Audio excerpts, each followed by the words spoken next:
that, I wanted to give you an updated snapshot of the housing market in Cincinnati. $5 million homes in northern Kentucky notwithstanding.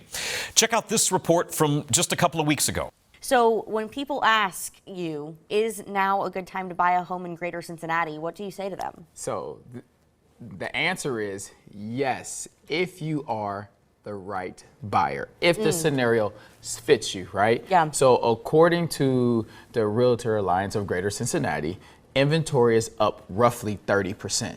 So is it still pressure? Is there still speed? Yes, but if the situation presents itself to you and you're financially ready, then yes, it's a time to buy, because you've heard me say it before, real estate is one of those things that you wish you would have bought 5 years ago, no matter what the condition is. So if the situation presents itself and it lines up to your current lifestyle, then yes, it is a perfect time.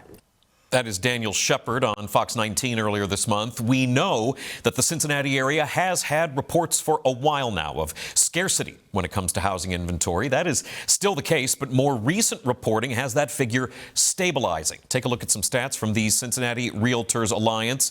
You can see there the median price, the number of units sold, and total volume sold for the month of May locally is all rising.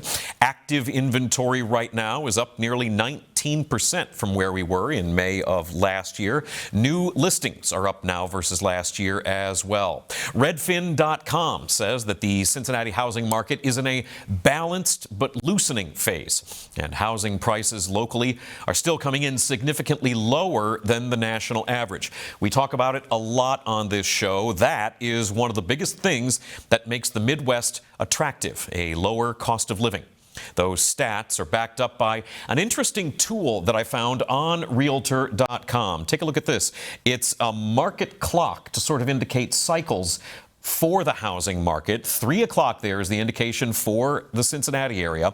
That's a pretty balanced market that is leaning toward a little bit being more favorable for buyers. You can see at the top, that's when things are strongly a seller's market. Down at the bottom, 6 o'clock is when things are a buyer's market, and then you have times in between. According to Realtor.com, we are in the balanced market right now and edging toward it being a buyer's market.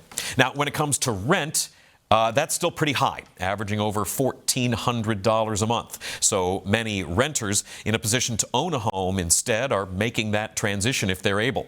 The rental market nationwide actually saw prices drop 1% in the month of May, but Cincinnati saw the biggest jump among major U.S. metro areas when it comes to renting, up 7.4%.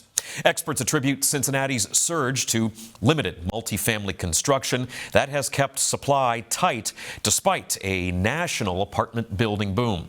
Remember, the city of Cincinnati has that new website for apartment listings. That's a way you can compare rents in various neighborhoods all in one place, and you can know that those listings are legitimate. They're backed up by the city itself.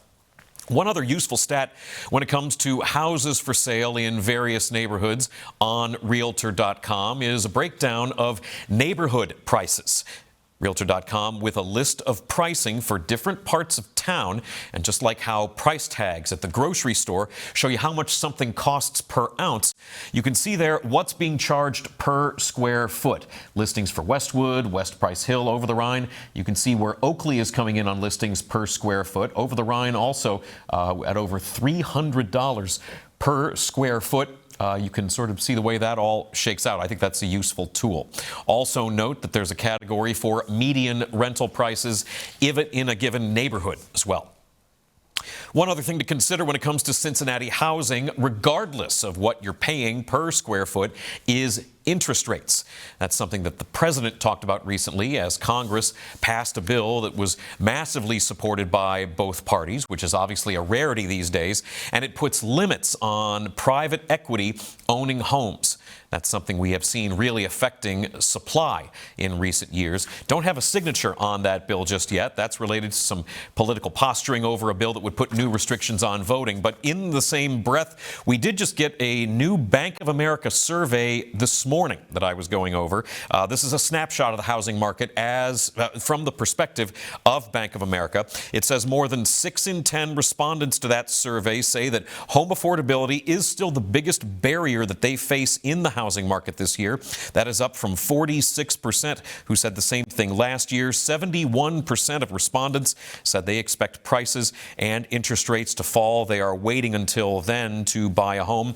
One other bit on that Bank of America survey that I got here this morning, the lock-in effect that's kept homeowners in place in recent years, according to Bank of America.